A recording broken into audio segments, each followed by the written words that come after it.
First contact surprise. High Evaluator 6427 had never encountered an error in the Galactic Assessment Matrix, GM, during their 3 centuries of service. The crystalline being's facets shimmered with confusion as they reviewed the data streaming across their neural interface for the 4th time. Something was fundamentally wrong with the latest evaluation of species 7294b, designation, humans. Display comparative analysis, 6 commanded, their crystalline form refracting light across the pristine walls of the assessment chamber. The holographic display erupted with streams of data, showing humanity's technological progression over the past century. What had started as primitive combustion engines had somehow led to quantum computing in less than 100 rotations of their star. Impossible, Zix whispered, their crystalline structure vibrating with concern. According to every model the GM had ever created, such advancement should have taken at least 5 centuries. Yet there it was, defying all logical progression.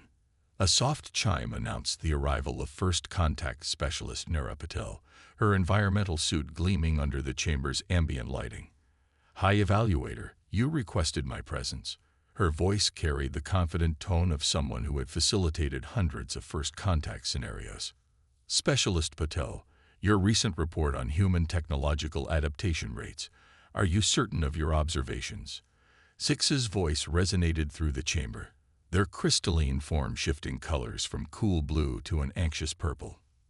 Nara smiled, pulling up her own data slate. Not only am I certain, High Evaluator, but I believe the GM's current assessment significantly underestimates humanity's potential. Let me show you something that happened just yesterday. The holographic display shifted to show footage from a remote mining outpost in the Carina sector. A Xanthar mining vessel, one of the most advanced in the galaxy, had suffered a catastrophic engine failure. Standard protocols dictated a minimum 3-day wait for specialized repair crews. Instead, a small human merchant ship had offered assistance. Watch this, Nara said, enhancing the footage. The humans, using what appeared to be modified kitchen appliances and gaming consoles, had not only repaired the Xanthar vessel, but had improved its efficiency by 23%. But their technology is primitive, Zix protested, their crystal structure now a deep purple of distress. The GM indicates they haven't even mastered stable fusion reactions. That's exactly my point, Nara replied, bringing up another display. They haven't mastered it in the traditional sense. But look at this. The screen showed humans using a combination of old solar panels, modified microwave emitters, and what appeared to be repurposed vintage arcade machines to create a stable fusion reaction. This defies all known technological progression models, Zix stated, their voice carrying the weight of centuries of certainty now crumbling. High Evaluator, I believe we've been measuring humanity by the wrong metrics entirely. The GAM evaluates species based on their adherence to established technological progression paths. Humans, they don't follow paths. They make their own. The chamber's atmosphere grew heavy with tension as Nara continued. While other species wait to develop the proper tools for a task, humans look at what they have and ask, how can we make this work? They don't see technology as a linear progression, but as a vast toolkit where everything is potentially useful. Zix's crystalline form shifted through a rainbow of colors as they processed this information. The implications are disturbing. If the GAM has misclassified their potential, it's not just their potential, Nara interrupted, bringing up more footage. It's their influence. Look at this. The display showed various alien species beginning to adopt human methodologies, experimenting with technology in ways that would have been considered absurd mere cycles ago. They're changing how other species think, Zix realized, their crystal structure now pulsing with rapid color changes. Exactly. The GM classified them as a Level 3 civilization based on their current technological achievements. But their real power isn't in what they've built. It's in how they think. They don't just solve problems. They'd redefine them. They don't just use tools. They'd reimagine them. A new alert flashed across the chamber's displays.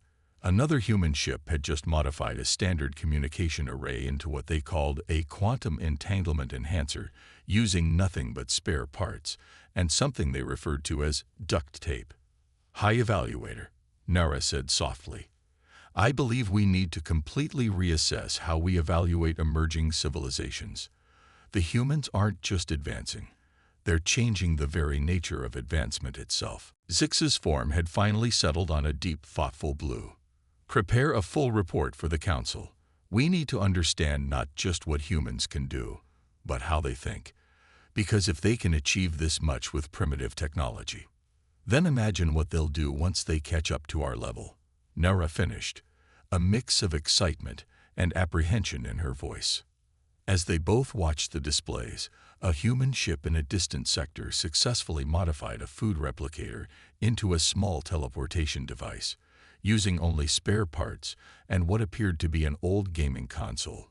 The GM's assessment protocols flashed warning after warning, unable to compute the impossibility of what it was witnessing. The age of predictable technological progression was over.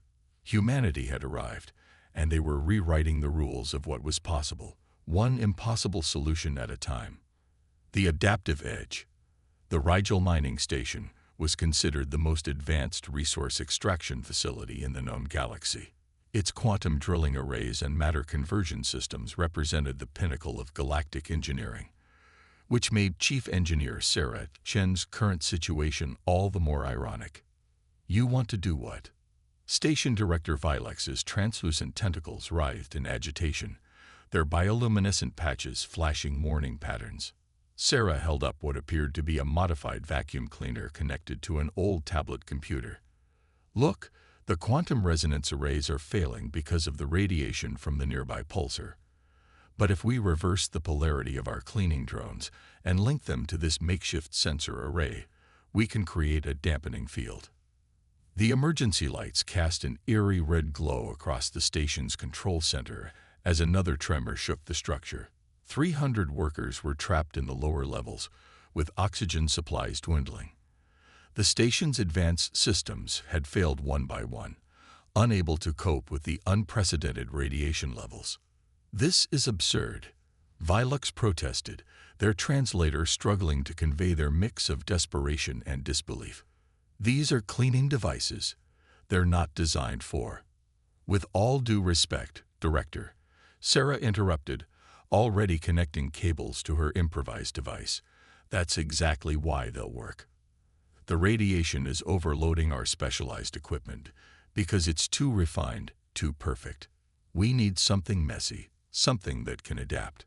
From his position at the monitoring station, Security Chief Krell X watched with all four of his eyes. The massive Thoraxian had served on advanced stations across the galaxy, but he'd never seen anything like this. The human engineer was violating at least 12 different safety protocols and probably several laws of physics. "The quantum arrays are at critical," reported Technician First Class Zinra, her metallic scales reflecting the emergency lighting. "We have maybe 10 minutes before total system failure." Sarah's fingers flew across her tablet, writing code that somehow merged ancient Earth programming languages with advanced galactic protocols. "Almost there. Krell, I need you to access the maintenance drone network."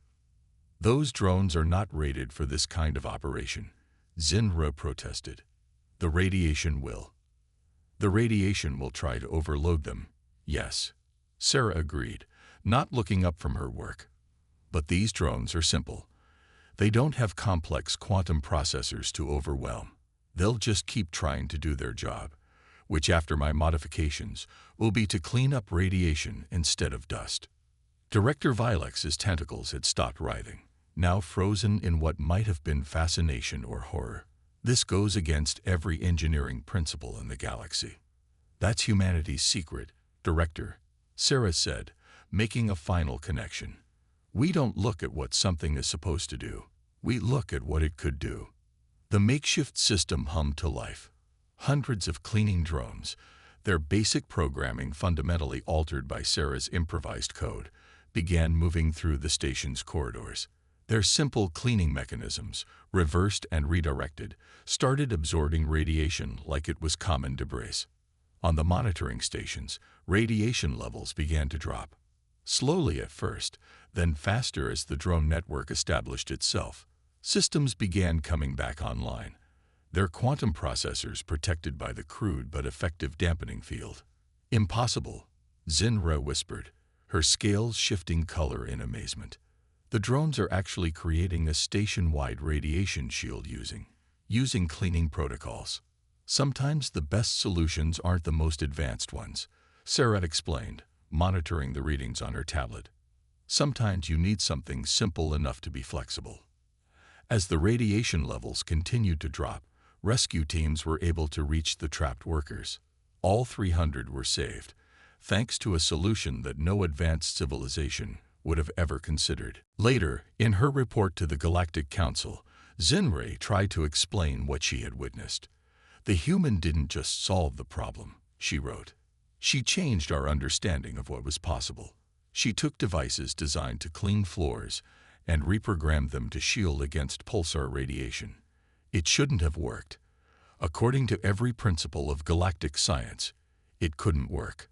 But humans don't seem to care about what shouldn't be possible." In the weeks that followed, engineering teams across the galaxy began studying what became known as the Chen principle, the idea that simpler systems, properly adapted, could sometimes outperform more advanced technology. Some dismissed it as a fluke, an impossible solution that had somehow worked once but couldn't be replicated. Then reports started coming in from other stations and ships. Humans were everywhere, solving impossible problems with improvised solutions. They weren't just ignoring the established rules of technological progression. They were rewriting them. In her private quarters, Sarah Chen added another entry to her personal log. "The galaxy keeps expecting us to follow their path of technological development.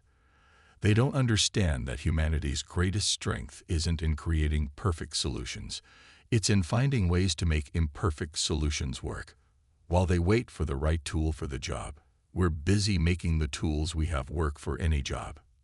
The modified cleaning drone on her desk whirred quietly, now programmed to make coffee using parts from an old food replicator and what appeared to be a repurposed gaming controller. It wasn't elegant, it wasn't advanced, but like so many human solutions, it worked. And sometimes, that was all that mattered. The cultural catalyst. Cultural anthropologist Kirix9 had spent decades studying the social patterns of advanced civilizations, but nothing in their vast experience had prepared them for the phenomenon now spreading across the galaxy like a quantum cascade reaction. The source: human entertainment. In their private research chamber aboard the Galactic Archive Station, Kirix9 reviewed the latest reports with growing fascination. Their hover pod hummed softly as they absorbed the data through their neural interface. "Computer, display case study 47B, they commanded. The holographic display materialized, showing footage from a Zentheri engineering facility. The traditionally methodical species was doing something unprecedented. They were experimenting. "They're telling stories," came a voice from the doorway. Dr. Maya Rodriguez, Earth's newly appointed cultural liaison to the Galactic Council, stood there with a knowing smile. Those Zentheri engineers started watching old Earth science fiction shows during their rest cycles. Now they're asking, what if instead of just following established procedures? Kirix9's sensor arrays pulsed with concern. The Zentheri have maintained the same engineering principles for 10,000 cycles. Their consistency is legendary. This level of deviation is exciting, Maya suggested, walking over to examine the display. "Look at what they're creating." The footage showed Zentheri engineers developing new technologies using methods that would have been considered heretical just months ago. They had begun incorporating elements from human science fiction into their designs, leading to innovations that their traditional approach would never have conceived. "It's not just the Zentheri," Maya continued, bringing up more data on her tablet. "The Varaxians have started writing their own versions of human action movies. The Crystalline Collective has begun experimenting with human music. Even the hive mind of Betelgeuse has started a poetry club. Kirix-9's hoverpod wobbled slightly, their species equivalent of a shocked gasp. But these are fundamental changes to established cultural patterns. The Galactic Council's entire classification system is based on predictable societal development. That's the thing about human culture, Maya explained, pulling up another display. We don't just create entertainment, we create possibilities. Every story we tell, every piece of art we make, carries the seed of what could be. The display showed a montage of human creative works, ancient cave paintings alongside digital art, stone tablets next to ebooks, traditional music merging with synthetic sounds. We've never seen creativity as something separate from progress. For us, imagination and innovation are two sides of the same coin. A priority alert flashed across the main screen. The Mechanoid Consensus, a society of artificial beings known for their rigid adherence to pure logic, had just announced they were establishing their first art gallery. The exhibition's theme, Dreams of Electric Sheep, inspired by ancient human science fiction. This is unprecedented, Kirix-9 stated, their sensors struggling to process the implications. The Council's models have no framework for this kind of cultural cross-pollination. Maya smiled, bringing up one final display, a live feed from across the galaxy.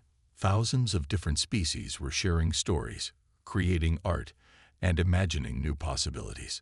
The barriers between traditionally isolated cultures were dissolving, replaced by a growing web of shared dreams and aspirations. You know what the really interesting part is? Maya said, gesturing to the display. We're learning just as much from them as they are from us. Every species brings their own perspective, their own way of dreaming. It's creating something entirely new. In a distant sector, a group of young Aetherian energy beings had begun creating what they called solid poetry, using their matter manipulation abilities to craft physical representations of human haiku. Meanwhile, a collective of silicon-based life forms had started their own version of human theater, using crystalline formations to tell stories that spanned millennia. The Council is concerned, Kirix-9 admitted, their sensor arrays dimming slightly. This level of cultural exchange wasn't supposed to be possible. Species are meant to develop their artistic expressions independently, maintaining their unique perspectives. But that's exactly what's happening, Maya countered. They're not losing their unique perspectives. They're expanding them. Every species that encounters human creativity doesn't just copy it. They transform it, add to it, make it their own. A new alert caught their attention. The hive mind of Betelgeuse's poetry club had just produced their first collaborative work, a million-mind epic poem combining their collective consciousness with human narrative structures. The result was something entirely new, a form of art that had never existed before in the galaxy. We're not just sharing stories, Maya said softly, watching the data streams of cultural exchange flow across the galaxy. We're sharing the ability to dream. And in a universe as vast and mysterious as ours, maybe that's the most important technology of all. Kirix-9's hoverpod settled into a contemplative hum. Their latest report to the Council would require entirely new categories of cultural analysis. How does one quantify the spread of imagination? How does one measure the impact of shared dreams? As they began composing their report, another alert flashed. The Crystalline Collective had just released their first rock album, complete with actual rocks. The universe, it seemed, would never be quite the same again. The crisis point. The Galactic Council's emergency chamber had never been this crowded. Representatives from every major species stood shoulder to tentacle to energy field, all eyes, optical sensors, and sensory arrays fixed on the central holographic display. The void storm approaching the galactic core defied all known physics. Fleet Admiral Lyra Chen, daughter of the legendary engineer Sarah Chen, stood before the Council, her weathered uniform bearing the patches of both Earth Space Command and the Galactic Defense Force. The void storm isn't just destroying ships and stations, she announced, her voice carrying across the chamber. It's unraveling the quantum fabric of space itself. High Counselor Zixis, their crystalline form pulsing with worried light patterns, spoke first. Our most advanced containment systems have failed. The mechanoid consensus calculates total galactic collapse within 30 standard cycles. Then we stop calculating and start improvising. Lyra responded, activating her own data projection. We've been approaching this wrong. We're trying to stop an unstoppable force with immovable objects. But what if we did the opposite? The chamber erupted in multilingual confusion. First contact specialist Caxra, their metallic scales reflecting the emergency lighting, leaned forward. Explain. Lyra's fingers danced across her console, bringing up a new simulation. Every advanced civilization here has tried to contain the void storm using their most sophisticated technology. But sophisticated doesn't always mean better. Sometimes you need to think sideways. The display showed a network of seemingly primitive devices, modified entertainment systems, repurposed mining equipment, and thousands of retrofitted cleaning drones. We can't stop the storm, Lyra continued, but we can give it something to chase. Chase. The word rippled through the universal translators in dozens of languages. Humans have a game, an ancient one called Cat's Cradle. It's played with string, creating patterns by weaving it between fingers. The void storm is like a cosmic cat, trying to unravel the string of space-time. So let's give it a pattern to follow. The chamber fell silent as Lyra explained her plan. It was absurd, impossible, and completely against every established principle of cosmic engineering. It also might be their only hope. You want to turn the entire galactic communication network into a reality-stabilizing field, Caxra stated, their scales shifting colors in disbelief, using entertainment systems. Exactly, Lyra nodded. Every species here has been influenced by human entertainment and art over the past few years. Your systems have adapted, become more flexible. We can use that. The quantum resonance from billions of devices, all linked together, creating a web of stable reality. This is madness, a mechanoid representative buzzed. The probability of success is incalculable. That's the point. Lyra smiled. Sometimes the best solutions are the ones you can't calculate. We're not just fighting a cosmic storm. We're fighting our own assumptions about what's possible. The plan was approved, not because anyone thought it would work, but because they had run out of alternatives. Across the galaxy, ships and stations began modifying their entertainment systems according to Lyra's specifications. The Zenthari contributed their experimental engineering innovations. The Crystalline Collective added their new understanding of harmonics, learned from human music. Even the mechanoid consensus incorporated their recently developed artistic algorithms. In orbit around the galactic core, Lyra stood on the bridge of the flagship Impossible Dream, watching as the largest cooperative effort in galactic history unfolded. Billions of devices, from advanced quantum processors to simple cleaning drones, all linked together in a vast network of organized chaos. The void storm is approaching the outer perimeter, reported her XO, a young Aetherian named Spark. Reality degradation at 67% and climbing. Lyra took a deep breath. Initialize the network. Let's show this storm what happens when the galaxy learns to improvise. The network activated. Across countless light years, entertainment systems began broadcasting on frequencies they were never designed to use.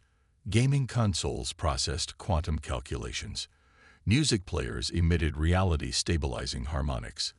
Even the humble cleaning drones played their part, their simple programming helping to maintain the integrity of local spacetime. The void storm hit the network like a cosmic tsunami meeting a web of spider silk. For a moment, it seemed like the plan had failed. Then something extraordinary happened. The storm, confronted with a pattern it couldn't simply unravel, began to change. It's playing with us, Spark whispered in awe. The void storm was following the network's pattern, weaving through the galaxy like a cosmic dance partner. Of course it is, Lyra smiled. Sometimes the best way to solve a problem isn't to fight it. It's to give it something better to do. Hour by hour, the storm's destructive energy dissipated, transformed into something new through its interaction with the improvised network. When it finally passed, it left behind something unprecedented, a stronger, more flexible quantum fabric of reality, reinforced by the combined creativity of every species in the galaxy. In the aftermath, the Galactic Council convened again, this time to reevaluate everything they thought they knew about problem-solving, technology, and the power of unconventional thinking. The galaxy had changed, not just physically, but fundamentally. They had learned that sometimes the most advanced solution isn't the most sophisticated one. It's the one that dares to be different. The new understanding. 1 year after the Void Storm crisis, the Galactic Assessment Matrix underwent its first major revision in 10,000 years. In the Grand Chamber of the Galactic Council, High Evaluator 6427 stood before representatives of every known species, their crystalline form glowing with an unprecedented mix of colors. The events of the past year have forced us to confront a fundamental truth, Zix began, their voice resonating through the chamber. Our traditional methods of evaluating civilizations were fundamentally flawed. We measured advancement by how closely species followed established paths. In doing so, we nearly missed the most important discovery in galactic history. The chamber's central hologram displayed a simple Earth classroom. A young human teacher stood before her alien students, encouraging them to solve a problem using whatever tools they had available. The students, a mix of various species, were creating solutions that would have been considered impossible just a year ago. Humanity's greatest contribution to the galaxy wasn't their technology, continued Dr. Maya Rodriguez, now serving as the head of the newly established Department of Creative Sciences. It was their perspective. They showed us that advancement doesn't have to follow a single path. The hologram shifted to show various scenes from across the galaxy. Xanthari engineers collaborating with mechanoid artists to create new forms of quantum architecture. Crystalline beings performing improvised music with Aetherian energy dancers. Even the traditionally isolated hive mind of Betelgeuse had opened its first innovation center, where different species came together to solve problems in unconventional ways. The Void Storm crisis proved something remarkable, Admiral Lyra Chen added, her uniform now bearing a new insignia. Director of the Galactic Innovation Force. When we combined humanity's adaptability with the unique strengths of every species, we didn't just survive. We evolved. The evidence was everywhere. The improvised network that had saved the galaxy had sparked a renaissance of innovation. Species that had spent millennia perfecting single technologies were now exploring new possibilities. The rigid boundaries between scientific disciplines had dissolved, replaced by a more fluid, creative approach to problem-solving. But perhaps most significantly, Zix continued, we've had to reconsider what we mean by advanced civilization. The Galactic Assessment Matrix now includes new criteria: adaptability, creative problem-solving, and the ability to inspire innovation in others. In the audience, Sarah Chen, now well into her 80s but still sharp as ever, smiled as she watched her daughter present the next phase of galactic development. Her simple solution with clinging drones years ago had been just the beginning. Now, every species was learning to see technology not as a fixed path, but as a tool for imagination. We stand at the beginning of a new era, Lyra announced, one where we measure progress not by how well we follow established rules, but by how boldly we dare to rewrite them. The humans showed us that true advancement isn't about reaching a particular level of technology. It's about maintaining the courage to try new things, the wisdom to learn from failure, and the creativity to imagine different possibilities. The chamber erupted in a cacophony of approval expressed in hundreds of different ways, from crystalline light shows to gravitational pulses to good old-fashioned human applause. In her private chambers later that evening, Dr. Rodriguez added a final note to her personal log. The galaxy once feared humanity's unpredictability. They saw our tendency to improvise and experiment as a potential threat. Now they understand that these very qualities were exactly what the galaxy needed. We didn't just share our technology or our methods. We shared our ability to dream, to imagine, to see possibilities where others saw only problems. The next morning, as ships from across the galaxy arrived for the first-ever Galactic Innovation Festival, the truth was undeniable. The universe hadn't just accepted humanity's way of thinking, it had been transformed by it. Species that once prided themselves on their unwavering consistency now celebrated their ability to adapt and change. And in classrooms, laboratories, and workshops across the galaxy, a new generation was growing up with a different understanding of what was possible. They knew that the most important technology wasn't the most advanced or the most powerful. It was the one that allowed you to see the world in a new way. The old saying that necessity was the mother of invention had gained a new galactic meaning. In the vast expanse of space, humanity had proved that imagination was the father of necessity, that the ability to dream up new possibilities was just as important as the ability to achieve them. As the festival began, with its showcase of impossible innovations and unthinkable collaborations, one thing became clear. The galaxy had finally understood humanity's greatest secret. It wasn't about having the best tools or the most advanced technology. It was about having the courage to look at what you had and ask, what if? And that question, it turned out, was the most powerful technology of all.